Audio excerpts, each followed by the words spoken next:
si la série s'arrête ici, naturellement, ça n'est pas que j'ai épuisé le sujet, mais c'est que je ne voudrais pas vous épuiser par le sujet. Vous voyez, voilà, je voudrais passer à d'autres choses. Et puis, Dieu voulant, si nous sommes encore ici l'année prochaine, eh bien l'année prochaine nous referons une série sur la doctrine, parce que vous pouvez en mesurer l'importance d'avoir une doctrine, une saine doctrine, comme dit l'Écriture. Je vous propose à partir de la semaine prochaine une nouvelle série, et je pense que ça sera une série sur le prophète Ésaïe, sur le livre d'Ésaïe et le prophète Ésaïe. Je vous dis ça pour que vous puissiez peut-être lire le prophète Ésaïe et que vous puissiez retirer le plus de bien possible des cultes que nous aurons sur le sujet. Voilà, pour l'instant nous parlons de doctrine. Une dernière fois, donc un rappel, la doctrine qu'est-ce que c'est? La doctrine qu'est-ce que c'est? La doctrine c'est l'enseignement. Voilà. C'est un mot qui revient très souvent dans le Nouveau Testament. La doctrine c'est l'enseignement qui établit ce sur quoi notre foi doit être basée. En gros, la doctrine, c'est ce qu'on doit croire, parce que on ne doit pas croire tout et n'importe quoi.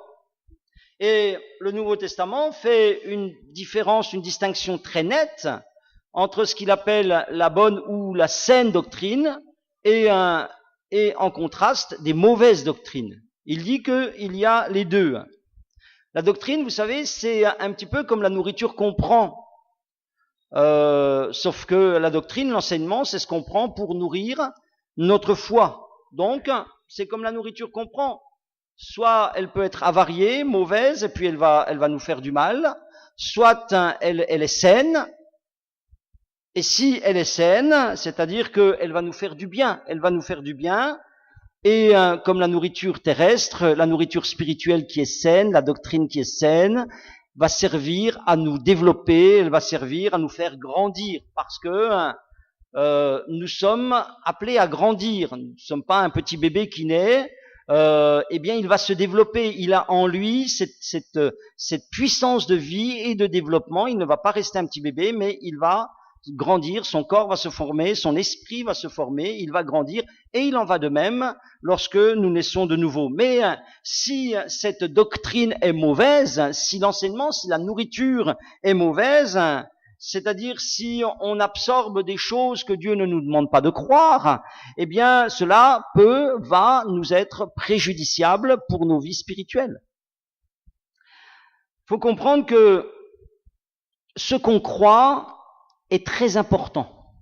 Ça n'est jamais neutre. C'est ça le message que je voudrais vous laisser avec cette série d'études. Ce qu'on croit est très important, parce que ce qu'on croit va toujours produire une action. Voyez, ce que je crois va produire une action. Dans ma vie, hors vie spirituelle ou dans la vie spirituelle, je fais ce que je crois être bon, être juste, être profitable pour moi. Je fais ce que je crois que Dieu me demande. Je fais la foi, et vous regarderez dans les Écritures que lorsqu'il y a de la foi, par exemple dans Hébreux 11, qui est un chapitre sur la foi, c'est toujours accompagné de verbes d'action. La foi implique une action. Or, si je crois des choses fausses, si je crois des choses mauvaises, ça va impliquer une action fausse ou mauvaise. Je vais vous donner un exemple de fausse doctrine. Voilà, j'ai choisi ce matin quelque chose de très évident pour que vraiment vous compreniez. Prenons les témoins de Jéhovah et la transfusion sanguine. Vous voyez, vous savez que, vous savez peut-être pas, mais que les témoins de Jéhovah refusent les transfusions de sang. Voilà. Et ils refusent les transfusions de sang parce que ils pensent, ils croient, on leur a enseigné que la Bible dit cela. Pour eux, quand ils lisent certains passages, par exemple Actes chapitre 15, eux, ils voient là, eh bien, une raison de refuser les transfusions de sang. Actes chapitre 15, voilà, verset 19. C'est pourquoi je suis d'avis qu'on ne crée pas de difficulté à ceux des païens qui se convertissent à Dieu, mais qu'on leur écrive de s'abstenir des souillures des idoles, de la débauche, des animaux étouffés et du sang. Et puis un petit peu plus bas, il est dit encore, car il a paru bon, verset 28, au Saint-Esprit, voilà, pas n'importe quoi, pas n'importe qui, au Saint-Esprit et à nous, c'est-à-dire les apôtres, c'est-à-dire ceux qui sont chargés de transmettre la pensée du Seigneur, car il a paru bon au Saint-Esprit et à nous de ne vous imposer d'autre charge que ce qui est nécessaire, savoir de vous abstenir des viandes sacrifiées aux idoles, du sang, des animaux étouffés et de la débauche. Voilà. Donc, ces témoins de Jéhovah, quand ils lisent la Bible, ils lisent quoi? Ils lisent que les apôtres et le Saint-Esprit préconisaient de s'abstenir du sang. Alors, certains chrétiens, non témoins de Jéhovah, certains chrétiens en concluent en lisant ces passages qu'il ne faut pas manger de boudin. Bon, est-ce qu'il faut s'abstenir du sang? Bon, ça c'est pas très grave encore, comme mauvaise doctrine, sauf pour les marchands de boudin, parce que forcément, si le monde devient chrétien et que les chrétiens croient qu'il ne faut pas manger de boudin, il n'y aura plus de marchands de boudin. Mais ça, c'est pas très grave. Par contre, pour les témoins de Jéhovah qui pensent que ça veut dire qu'il ne faut pas de transfusion de sang, c'est beaucoup plus grave. C'est beaucoup plus grave, surtout quand ce sont des enfants qui ne sont pas en âge de responsabilité, qui ont besoin d'une transfusion sanguine, et que les parents, parce qu'ils sont témoins de Jéhovah, parce qu'ils croient cette doctrine, vont dire « nous ne voulons pas que notre enfant ait une transfusion de sang », et parfois c'est mortel. Alors, je vous rassure, en France le problème est réglé, le problème est réglé depuis longtemps. C'est une sage-femme qui venait à l'église qui m'avait dit ça, il m'a dit « nous, de toute façon, quand on a un problème avec des témoins de Jéhovah qui ne veulent pas faire de transfusion de sanguine, on appelle la préfecture, il y a une déchéance du droit parental, tout le temps des soins, quand les soins sont finis, on enlève la déchéance parentale, et puis on peut, les témoins de Jéhovah peuvent reprendre leur enfant. Mais le plus grave, vous voyez, c'est qu'ici nous avons une fausse doctrine. Si encore c'était vrai, si encore Dieu demandait cela, mais Dieu n'a jamais demandé cela. Ici, il n'est pas question à aucun moment de transfusion sanguine. C'est une fausse doctrine qui vient d'une mauvaise interprétation du texte. Qu'est-ce qui nous est dit ici? Je ne vais pas vous faire une explication détaillée, mais je vais vous le faire en rapidement. Quand vous reprenez le verset 20 et le verset 29, en fait, ce qui est demandé, c'est pas de s'abstenir du sang, c'est de s'abstenir de l'idolâtrie. Parce que au verset 20, le premier terme qui revient, c'est mais qu'on leur écrive de s'abstenir des souillures des idoles. Et puis au verset 29, de vous abstenir des viandes sacrifiées aux idoles. Ça, c'est le sujet. Et puis après, il y a les viandes étouffées, le sang ou la débauche. C'est les moyens par lesquels on offrait des sacrifices aux idoles. Pour faire simple, pour faire court, en fait, après, parce que vous n'avez pas de ponctuation dans le grec, mais en réalité, le texte devrait être écrit, mais qu'on leur écrive de s'abstenir des souillures des idoles, 2 points, et puis ensuite nous est détaillé quelles souillures, des 3 formes par lesquelles on offrait des sacrifices aux idoles, soit par la débauche, c'est-à-dire qu'il y avait de la prostitution sacrée. Ça, si vous voulez savoir ce que c'est, vous parlez à votre ami Google, vous lui dites prostitution sacrée, puis vous verrez, là, vous avez plein d'explications. C'est-à-dire qu'il y avait de la prostitution pour plaire à Dieu, on trouve ça aussi dans la Bible. Que ce soit par le sang, ça veut dire les sacrifices sanglants qu'on pouvait faire à Dieu, ce qu'on trouve par exemple, tous ces sacrifices d'animaux qu'on trouve dans la Bible, mais que des tribus idolâtres faisaient à des dieux arbres, au dieu soleil, que sais-je, ou alors les animaux, on ne les égorgeait pas, mais on les étouffait. Vous voyez, ici, à aucun moment, il n'est question de boudin ou de transfusion sanguine. Il est question simplement d'idolâtrie et de s'abstenir de l'idolâtrie. Mais on le voit, une doctrine qui est fausse, basée sur une mauvaise interprétation, devient mauvaise et dangereuse pour l'homme. Je vous dis, ce que je voudrais vous dire, c'est que la doctrine, c'est jamais neutre. La doctrine, c'est jamais neutre.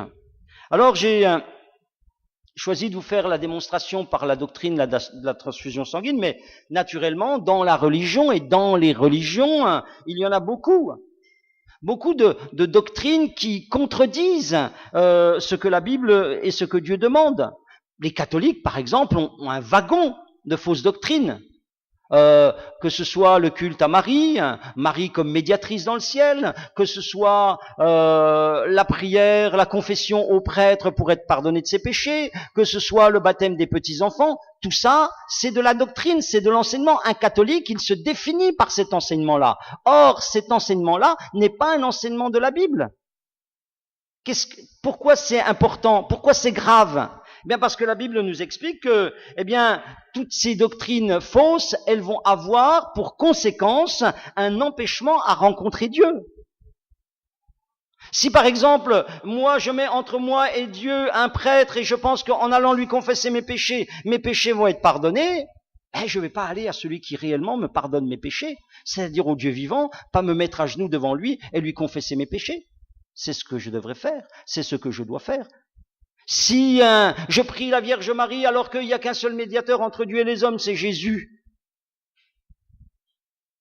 je ne vais pas atteindre Dieu. Si je crois que simplement parce que je suis baptisé enfant, je suis sauvé, je suis rentré dans l'Église universelle, je suis trompé.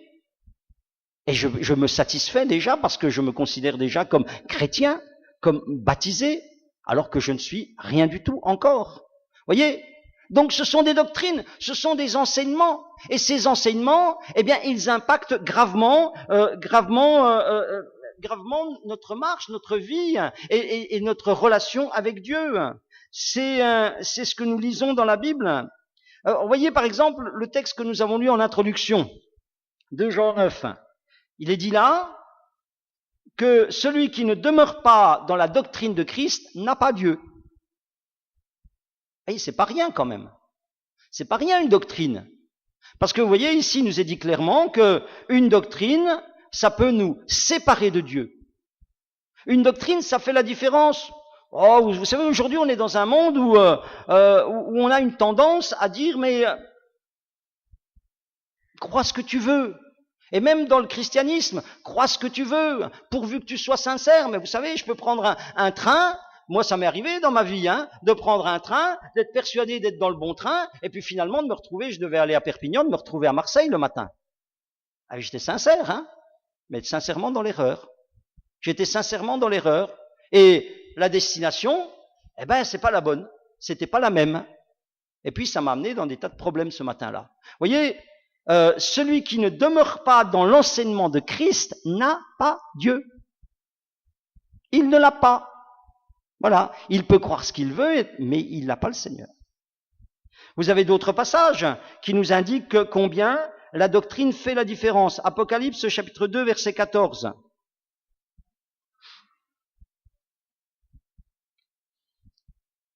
Il est dit là, Dieu parle à une église, et il dit à cette église, « Mais j'ai quelque chose contre toi. Mais j'ai quelque chose contre toi. » Qu'est-ce que tu as, Seigneur, contre moi? C'est que tu as là des gens attachés à la doctrine de Balaam qui enseignait à Balak à mettre une pierre d'achoppement devant les fils d'Israël pour qu'ils mangent des viandes sacrifiées aux idoles. Je ne rentre pas dans le détail de cette doctrine-là, mais je retiens simplement que ici, il nous est dit que Dieu est contre, que Dieu va être contre des gens à cause de leur doctrine, à cause de ce qu'ils croient et à cause de ce qu'ils enseignent et à cause de ce que ça induit ensuite dans leur comportement. Qu'est-ce que je lis encore? 1 Timothée chapitre 4, tous ces passages-là, et ils sont nombreux dans le Nouveau Testament, où il nous est dit combien une doctrine, ça peut être pernicieux, combien ça peut nous couper de Dieu. Celui qui n'a pas la doctrine de Christ n'a pas le Seigneur. Celui qui a telle doctrine peut avoir Dieu contre lui. 1 Timothée chapitre 4, verset 1, mais l'Esprit dit expressément que dans les derniers temps, quelques-uns abandonneront la foi pour s'attacher à des esprits séducteurs et à des doctrines de démons. Par l'hypocrisie de faux docteurs portant la marque de la flétrissure de leur propre conscience, ils prescrivent de ne pas se marier, de s'abstenir d'aliments que Dieu a créés pour qu'ils soient pris avec action de grâce par ceux qui sont fidèles et qui ont connu la vérité. Si, il nous est dit qu'il y a des enseignements qui sont tout bonnement, tout simplement, des doctrines de démons, des enseignements de démons, qui ont pour conséquence, eh bien, d'éloigner les gens de la foi et de la vérité. C'est pas rien une doctrine. C'est pas rien une doctrine. Vous avez des doctrines qui vont vous éloigner de Dieu. Parce elles vont vous mettre dans des prisons spirituelles. Elles vont vous mettre dans des chemins qui ne mènent nulle part. Vous avez encore Éphésiens chapitre 4 verset 14, où il nous est dit, ainsi nous ne serons plus des enfants flottants et emportés à tout vent de doctrine par la tromperie des hommes, par leur ruse, dans les moyens de séduction. Voilà. Nous ne serons plus des enfants flottants et emportés à tout vent de doctrine par la tromperie des hommes, par leur ruse, dans les moyens de séduction. Il y a des enseignements, il y a des doctrines qui sont des tromperies. Des tromperies, et ici, visiblement, on peut entendre alors que ce sont des tromperies conscientes de la part des hommes. Dans quel but? Ça peut être dans le but de fanatiser les gens. Je pense ici à ces gens qui vont croire que s'ils meurent martyrs en se faisant exploser pour la cause d'Allah, sont attendus dans le ciel par des dizaines et des dizaines de vierges. C'est une doctrine. C'est un enseignement. C'est quelque chose qu'on a inculqué à des gens. Et parce qu'ils l'ont cru, parce qu'ils ont cru cette mauvaise doctrine, eh bien, ça va leur faire produire des mauvaises actions. Voyez? Ça peut avoir le but de fanatiser, comme je viens de vous le dire. Ça peut avoir le but d'exploiter les personnes, soit financièrement, soit sexuellement. On peut enseigner des choses à des gens pour finalement en faire des petits toutous, des esclaves ou que sais-je. Ce passage nous dit simplement ici que si on n'a pas une doctrine solide à la base, si on n'a pas des enseignements vraiment basés sur ce que Dieu dit, sur sa parole, on va être conduit à croire tout et n'importe quoi. On va être conduit dans sa vie par des signes, on va être conduit dans sa vie par des émotions, on va être conduit dans sa vie par des impressions. Non, on doit être conduit par un enseignement. On doit être conduit par un enseignement, pas par des signes, pas par des... combien j'ai vu, moi, des gens conduits par des signes, et ça devient du grand n'importe quoi. Des gens conduits par des émotions, des ressentis. Et puis ça devient du grand n'importe quoi. Parce que leurs ressentis sont contraires à ce que Dieu dit. C'est écrit dans la parole de Dieu, mais regarde, tu vois bien que ce que tu ressens, ton signe là, tu vois bien que la Bible, elle dit que ça marche pas comme ça. Mais on s'entête. Et puis finalement, on ne peut pas construire correctement sa vie spirituelle. On reste des enfants du point de vue spirituel et on ne va jamais se construire spirituellement. Parce que je vous rappelle que le but quand même, et c'est ce qui est dit d'ailleurs ici dans Éphésiens au chapitre 4, c'est de parvenir à la stature parfaite de Christ. C'est quand même le but, c'est quand même l'enjeu. Pourquoi est-ce qu'on est chrétien? Pourquoi est-ce qu'on se convertit un jour? Pourquoi est-ce qu'on va dans une église? Pour parvenir jusqu'à ce que nous soyons, dit le passage juste au-dessus, le verset 13, jusqu'à ce que nous soyons tous parvenus à l'unité de la foi, la connaissance du Fils de Dieu, à l'état d'homme fait, c'est-à-dire mature, adulte. Et qu'est-ce que c'est un homme adulte, spirituel? À la mesure de la stature parfaite de Christ, à la ressemblance de Christ. C'est le but. Mais si je crois des choses qui finalement ne vont pas dans ce sens-là, eh ben je perds le but. Ça s'appelle le péché. Si on perd le but, ça s'appelle le péché. Je prends un dernier texte, Hébreux chapitre 6. Donc on le voit, à travers de ces quelques passages que je viens de vous donner, que la doctrine, c'est pas quelque chose de neutre. Au contraire, cela induit beaucoup de choses dans la vie personnelle des gens. Hébreux chapitre 6, ici encore, ils nous ont parlé de gens qui ne grandissent pas dans le Seigneur. Il y a des gens, ils grandissent pas dans le Seigneur. Ça reste des bébés spirituels. Pourquoi? Eh bien parce qu'ils ont un problème avec la doctrine. Ils ont des vies spirituelles qui sont des vies que d'émotions, que de ressentis. Qu'est-ce qui nous est dit ici? Hébreux chapitre 6, je prends à partir du verset 11. Nous avons beaucoup à dire là-dessus et des choses difficiles à expliquer parce que vous êtes devenus lents à comprendre. Vous, en effet, qui depuis longtemps devriez être des maîtres, vous avez encore besoin qu'on vous enseigne les principes élémentaires des oracles de Dieu. Ça veut dire, Vous en êtes encore à ce qu'on vous enseigne les bases concernant Dieu. Vous en êtes venus à avoir besoin de lait, voilà, cette nourriture, et non d'une nourriture solide. Or, quiconque en est au lait n'a pas l'expérience de la parole de justice, il est un enfant. Mais la nourriture solide est pour les hommes faits, pour ceux dont le jugement est exercé par l'usage à discerner ce qui est bien de ce qui est mal. C'est pourquoi, les passages sont liés, c'est pourquoi, laissant les éléments de la parole de Christ, tendons à ce qui est parfait, sans poser de nouveau, le fondement du renoncement aux œuvres mortes, de la foi en Dieu, de la doctrine des baptêmes, de l'imposition des mains, de la résurrection des morts et du jugement éternel. C'est ce que nous ferons si Dieu le permet. Ce texte, qui est peut-être un petit peu compliqué à comprendre comme ça, nous dit simplement que si on veut grandir, il dit, c'est des gens, ils sont restés des bébés spirituels, ils en sont encore au lait. Pourquoi ? Parce qu'ils n'ont pas assimilé les doctrines de base. Ils n'ont pas assimilé les doctrines de base. C'est un petit peu comme, pour que vous compreniez bien, c'est un petit peu comme l'alphabet que vous apprenez quand vous allez à la petite école. Quand vous allez à la petite école, vous apprenez l'alphabet. Après, toute votre vie, vous éplez pas l'alphabet. Mais cet alphabet que vous avez appris quand vous étiez petit, qui vous a appris à lire et à écrire, ensuite, il vous a permis d'aborder des choses plus compliquées, des choses plus profondes dans la suite de votre vie. Eh bien, c'est la même chose. Si on n'a pas l'alphabet de Dieu au départ, on ne sera pas capable de comprendre les choses les plus importantes. Il dit, il y a des choses difficiles à expliquer, mais vous ne pouvez pas les comprendre parce que vous n'avez pas l'alphabet. Et c'est quoi l'alphabet ? Eh bien, l'alphabet, c'est 6 vérités de base. Il dit que vous devriez avoir, ça devrait être acquis depuis longtemps, c'est des choses, ça ne devrait pas être remis en question. Les remettez pas en question, c'est acquis. Allez pas remettre en question l'alphabet. Alors quelles sont ces 6 vérités de base ? Elles sont par paire ici. 6 doctrines. D'abord, il dit de poser, sans poser de nouveau, ça veut dire sans rediscuter, la doctrine, le fondement, la doctrine du renoncement aux œuvres mortes et de la foi. Ça veut dire de la repentance et de la foi. Ça, c'est la base. C'est une base. C'est une base. C'est quelque chose qui concerne notre relation avec Dieu. La doctrine ici, c'est que la vie spirituelle doit commencer par la repentance. Une vie qui ne s'est pas repentie devant Dieu, c'est une vie qui n'a pas commencé avec Dieu.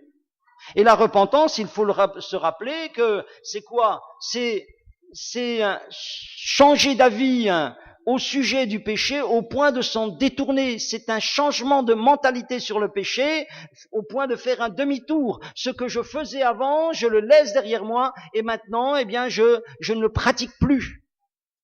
Renoncement aux œuvres mortes. Dès qu'un pécheur se repent ensuite, il peut vivre dans la vraie foi, la foi en Dieu. Voilà.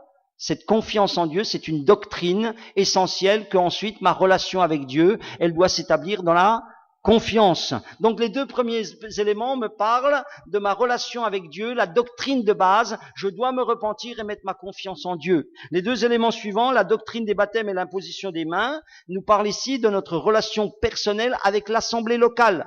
Parce que baptême et imposition des mains, ce sont des actes d'église. Ce sont des actes d'église. La doctrine des baptêmes. Il y a un pluriel. La doctrine, l'enseignement des baptêmes. Pourquoi au pluriel ? Parce que le baptême d'eau, naturellement. Baptême d'eau, vous le savez, on en a parlé il n'y a pas tellement longtemps. Chose par laquelle on rentre dans le corps de Christ. Voilà, c'est une doctrine, c'est un enseignement que je dois me joindre à l'église. Si je me suis repenti, si je mets ma confiance en Dieu, je dois me joindre à une église. Je dois marquer publiquement mon adhésion au corps de Christ par le passage dans les eaux du baptême. L'ancienne vie est laissée, une nouvelle vie commence et cette nouvelle vie, je vais la vivre dans le corps de Christ. Le baptême, le 2e baptême, on peut penser que c'est le baptême du Saint-Esprit qui est mentionné ici. Parce que après le baptême d'eau, je dois recevoir cette puissance en haut. Jésus va dire à ses disciples, vous recevrez une puissance, le Saint-Esprit, et vous serez mes témoins. On a besoin dans l'Église d'être baptisé du Saint-Esprit pour servir Dieu et pour être son témoin. Parce que c'est à cela qu'on est appelé. C'est une doctrine, c'est quelque chose de base. C'est pas quelque chose que j'apprends à la fin de ma vie chrétienne, c'est quelque chose que j'apprends au commencement de ma vie chrétienne. Commencement de ma vie chrétienne, quand je viens à l'église, les premières bases que je dois avoir, c'est je dois me repentir, je dois mettre ma confiance en Dieu, je dois, si j'ai fait ça, je dois m'engager dans les eaux du baptême et je dois rechercher la puissance du Saint-Esprit dans ma vie. Ça, c'est la base. Là, vous avez juste commencé votre vie chrétienne, là. Et puis, il dit, il y a deux autres doctrines qui suivent, de la résurrection des morts et il y avait l'imposition des mains, l'imposition des mains dans cette relation avec l'église locale. L'imposition des mains, c'est vraiment quelque chose qui regarde l'église locale. C'est une doctrine de base, et beaucoup d'églises où on ne pratique pas l'imposition des mains, mais ici, il nous est dit, c'est une doctrine, c'est un enseignement de base. On pratique l'imposition des mains dans le Nouveau Testament, pourquoi? Pour la guérison des malades. Et puis aussi, on pratique l'imposition des mains pour transmettre, toujours pour partager une bénédiction. C'est pour mettre à part des hommes, pour les envoyer dans le ministère, parce que tout cela veut dire qu'il y a une transmission. Il y a une transmission de la foi et de la vie de Dieu par l'Église, au travers de l'Église. Ça, c'est une doctrine. Ça, c'est un enseignement de base. Et puis, les deux autres enseignements qui sont là, de base, la résurrection des morts et le jugement. Ça concerne notre futur et ça concerne notre éternité, résurrection et jugement éternel. Vous comprenez que selon si on croit qu'il y a quelque chose après la mort ou non, ça change beaucoup de choses dans notre vie. Ça change beaucoup de choses dans notre vie. Vous savez, ce monde, il vit comme ça, et puis les gens, ils vivent comme ça, et puis les gens, ils font n'importe quoi, et puis les gens sont méchants, et puis les gens sont voleurs. Pourquoi? Parce qu'ils se disent, après je vais aller dans un trou et ça sera fini. C'est parce que justement, ils n'ont pas de conscience, de jugement, ils n'ont pas de conscience, n'ont pas de foi dans la résurrection des morts, parce que s'il y a rien, c'est vrai, s'il y a rien, s'il n'y a pas de jugement, s'il n'y a pas de résurrection, alors, on peut vivre n'importe comment. C'est vrai, après tout, qu'est-ce que ça peut faire? Qu'est-ce que ça peut faire? Que je frappe, que je vole, que je mente, que je morde, qu'est-ce que ça peut faire? À qui je vais rendre des comptes? Par contre,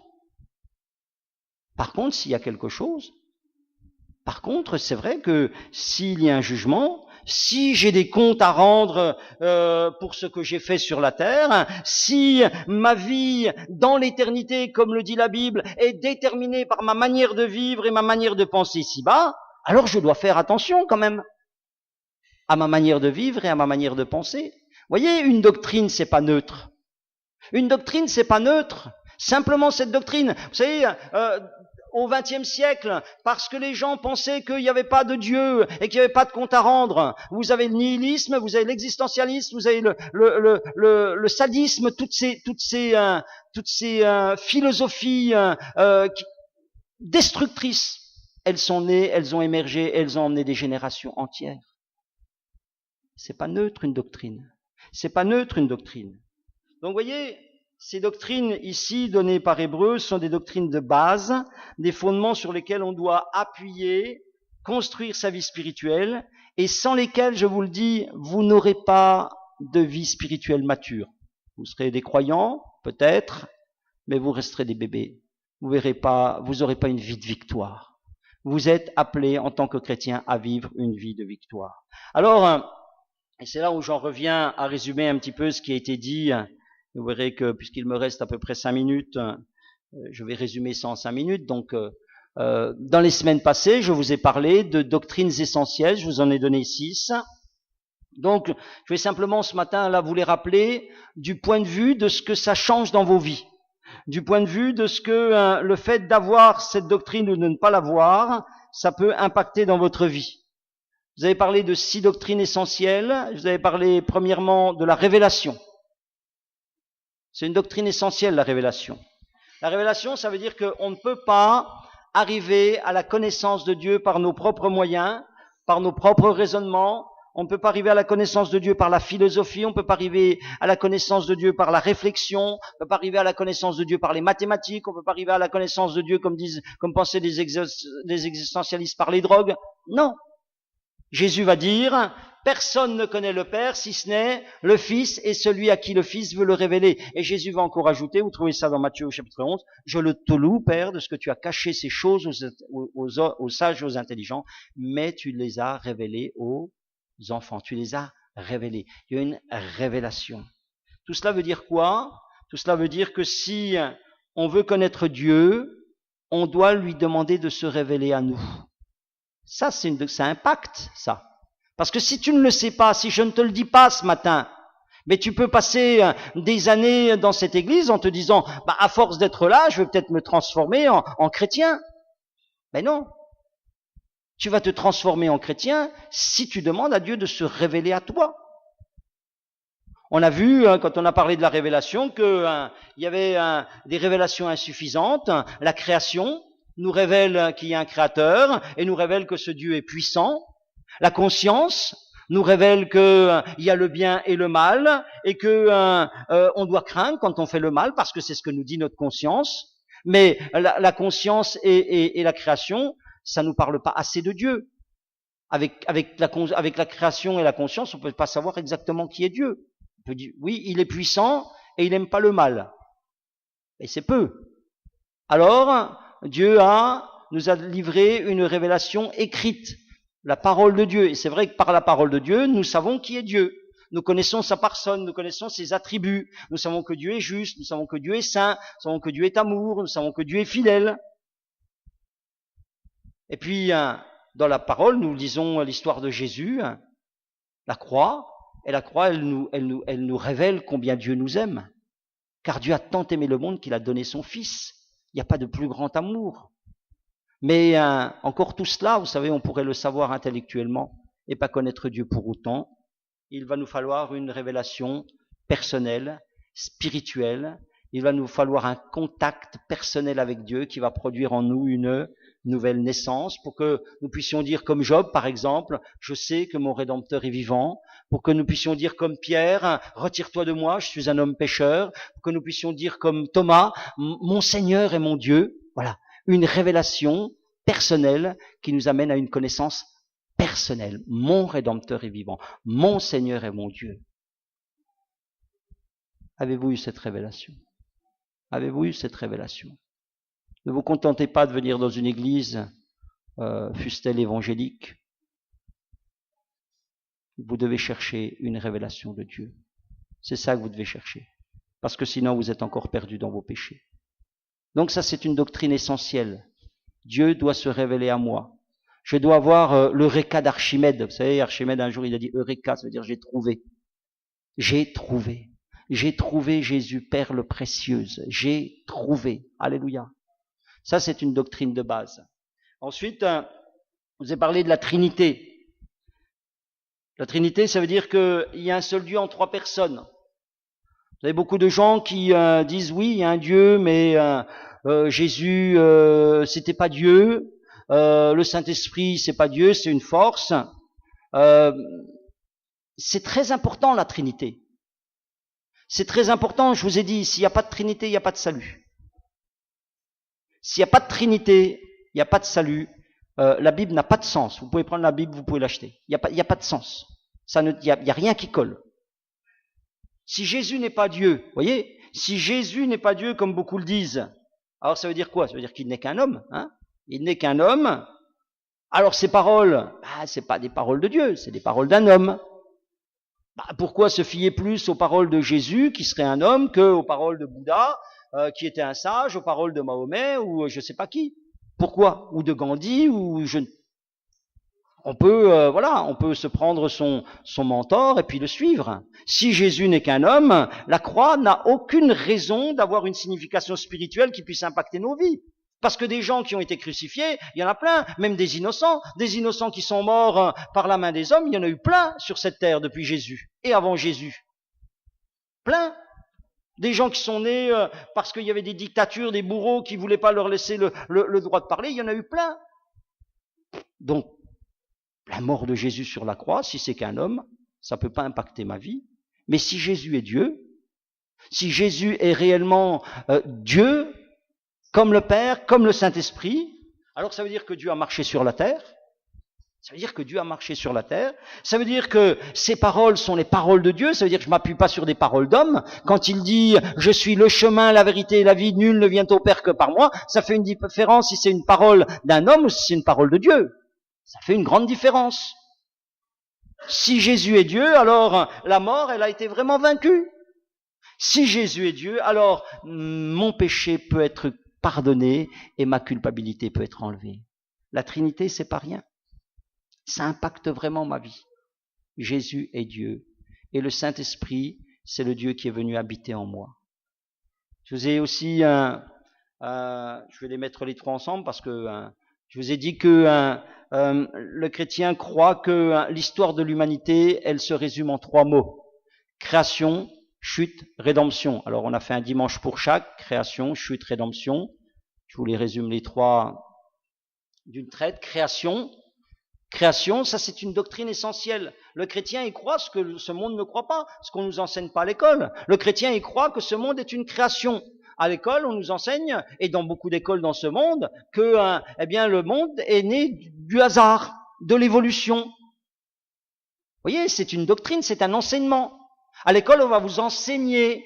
Ah ben non, c'est une évolution, c'est le hasard. Il y a eu des milliards d'années, puis un jour, hop, il y a eu des cellules, et puis un jour, hop, il y a eu le singe, et puis un jour, toc, le singe est devenu un homme. Voilà. Et hop, on croit ça. On peut le croire, hein, on peut le croire. Voilà, c'est un enseignement, c'est quelque chose qu'on vous a donné à croire, c'est une nourriture qu'on a donnée pour votre intellect. Mais la Bible, elle me dit quoi? La Bible, quand je commence la Bible, au commencement, Dieu créa les cieux et la terre. Là, je suis devant une autre doctrine, c'est qu'il y a un créateur. Alors s'il y a un créateur, qu'est-ce que ça change? Ben, ça change que déjà moi, je suis pas le fruit du hasard, je suis une créature. Et ça change quoi? Eh bien, ça change que s'il y a un créateur, je suis une créature, c'est que tout ça, ça a été créé pour un but. Ça veut dire que la vie, elle a un sens. Parce que tous ces gens qui croient dans l'évolution, ils sont désespérés. Vous les entendez les uns après les autres, eh bien moi je les entends. Vous dites, mais la vie n'a pas de sens. Il n'y a pas de sens, on a besoin de repères. Et pourquoi ce monde, il est tellement déréglé? Parce que des gens disent, mais il n'y a pas de sens. Alors, pourquoi nous, on essaierait de faire des efforts dans un monde qui n'a pas de sens? Vous voyez la doctrine de la création, combien ça impacte? Et puis vous avez la doctrine de la chute. La doctrine de la chute, c'est que l'homme, création de Dieu, un jour est sorti du plan de Dieu. Il est sorti du plan de Dieu parce qu'il a été créé libre. Voilà, je résume un petit peu. Et l'état déréglé de ce monde, l'état chaotique dans lequel se trouve ce monde, l'état de guerre, l'état d'inimitié entre les peuples, voilà tout ce qu'on peut connaître, tout ce qu'on peut lire, tout ce qu'on peut entendre, eh bien c'est dû à la chute. C'est dû donc à la séparation de l'homme avec Dieu. C'est-à-dire que l'homme, il a décidé un jour de se diriger par ses propres lois, il a décidé d'être autonome, de faire à son idée. Voilà. Plusieurs milliers ou dizaines de milliers ou je ne sais pas combien d'années après, on va pas discuter ce sujet-là. Ça mène où? Ça mène à la catastrophe. Aujourd'hui, l'homme, il a de quoi faire exploser la Terre plusieurs fois, des bombes atomiques, etc., etc. C'est catastrophique. C'est catastrophique. La chute, qu'est-ce qu'elle a fait? La chute, elle a fait entrer la mort dans le monde. Elle a fait du diable prince de ce monde. Et puis, la chute, elle est la cause de tous les malheurs et de toutes les souffrances qu'on a dans ce monde. Création, chute, rédemption. Rédemption, ça veut dire que Dieu, il a travaillé à la réconciliation avec l'homme. L'homme s'est séparé de Dieu, mais Dieu a cherché à se réconcilier avec lui. Mais je vous ai expliqué que Dieu, il avait un problème. Il avait un problème parce que Dieu, il a des exigences dues à sa nature. À cause de sa sainteté, il ne pouvait plus accepter l'homme dans sa présence. À cause de sa justice, il devait punir l'homme. Mais à cause de son amour, il voulait pardonner à l'homme. Alors il avait une équation qu'il n'arrivait pas, qui était difficile à résoudre. Mais l'équation, elle se résout comme ça. Justice de Dieu plus sainteté de Dieu plus amour de Dieu égale mort de Christ sur la croix. Et c'est là où c'est important. Si Jésus n'est pas le Fils de Dieu, il ne peut pas y avoir de rédemption. Mais la venue et la mort du Fils de Dieu à notre place, c'est la rédemption. C'est le rachat, ça veut dire racheter, rédemption. La Bible dit Christ est venu pour nous racheter. Et on a vu qu'il ne nous a pas seulement rachetés, on a vu qu'il ne nous a pas seulement couvert nos péchés, qu'il ne nous a pas seulement rachetés, mais qu'il a fait bien plus. Il a fait de nous des enfants d'adoption. Il a fait de nous des enfants de Dieu et que nous sommes, grâce à Jésus, héritiers de la grâce de Dieu et que nous pouvons appeler Dieu notre Père. Amen. Ça, c'est une doctrine essentielle. Et c'est une doctrine qui libère. Ma vie, elle a un sens. Ma vie a une solution. Ma vie a une espérance. Alléluia. Une doctrine, ça peut changer beaucoup. Moi, je les vois, les gens, en tant que pasteur, vous parlez avec eux, ils sont désespérés. Il leur arrive des tas de choses, ils ne comprennent pas pourquoi. Pourquoi ils ont des malheurs dans leur vie, pourquoi tout va de travers dans leur vie, etc. Mais quand vous leur parlez de la chute, du péché, de leur séparation d'avec Dieu, ah, ça prend un sens tout d'un coup. Et puis quand vous leur parlez d'un Jésus qui peut rentrer dans leur vie et changer leur vie, alors là, oui, ça prend un sens. Et puis quand ça se réalise, alors ils voient que la Bible, elle est vraie. Et puis la dernière doctrine que j'ai partagée, c'est celle de la sanctification. Parce qu'il est écrit que sans la sanctification, personne ne verra le Seigneur. Sans la sanctification, personne ne verra le Seigneur. Donc je vous ai dit, il y avait 2 sanctifications. La sanctification, c'est un état, c'est-à-dire qu'à partir du moment où on se convertit, on devient saint, ça veut dire on devient mis à part. Sanctification, ça veut dire être mis à part. Mais il y a cette sanctification qui est progressive dans la Bible, et cette parole qui est là, sans la sanctification, personne ne verra le Seigneur. Ça veut dire que il ne suffit pas d'avoir levé sa main un jour et de dire Alléluia, maintenant j'ai donné mon cœur à Jésus, je suis chrétien. Si tu ne te sanctifies pas, ça veut dire que s'il n'y a pas une œuvre progressive de transformation dans ta vie pour ressembler à Christ, tu n'iras pas dans le ciel. Tu n'iras pas dans le ciel. Si nous sommes enfants de Dieu, la sanctification nous dit que si nous sommes enfants de Dieu, ça doit se voir. Une transformation de vie doit témoigner que Christ vit en nous. L'Écriture dit, Pierre dit, vous serez saints parce que je suis saint. Dieu dit, vous serez saints parce que je suis saint. C'est-à-dire que le caractère de Dieu, la nature de Dieu doit se forger progressivement en nous. La sanctification, c'est ce processus par lequel nous tendons à ressembler à Christ. C'est une doctrine. Croire, comme on le voit beaucoup dans le monde chrétien et dans le monde évangélique, vous savez, le monde évangélique, parfois il est catastrophique aussi. Croire que je peux être chrétien sans changer, en disant n'importe quoi, en faisant n'importe quoi, en ayant des comportements pires que les païens, c'est une illusion, C'est une illusion. Croire que je peux être chrétien puis que je peux être adultère, c'est une illusion, C'est pas vrai. Vous êtes perdus, je vous le dis, vous êtes perdus, Faut quand même mettre les choses en place. Vous avez besoin d'une doctrine. Ça, c'est des choses de base. C'est des choses de base. Si vous pensez que vous pouvez être chrétien sans changer, ou en vivant comme des païens, vous êtes dans une illusion terrible. Et vous êtes dans des fausses doctrines. Je m'arrête là. J'arrête là mon replay. Conclusion, 3 phrases. Ce qu'on croit n'est pas neutre. Ça peut soit nous rapprocher de Dieu, soit nous exclure de sa présence. On doit faire attention à ce qu'on croit. Je dois faire attention à ce que j'enseigne. On doit croire des choses qui nous sont profitables. On doit croire des choses qui nous rendent victorieuses. Et que Dieu m'aide, en ce qui me concerne, à toujours avoir une saine doctrine. Que le Seigneur soit béni. Amen.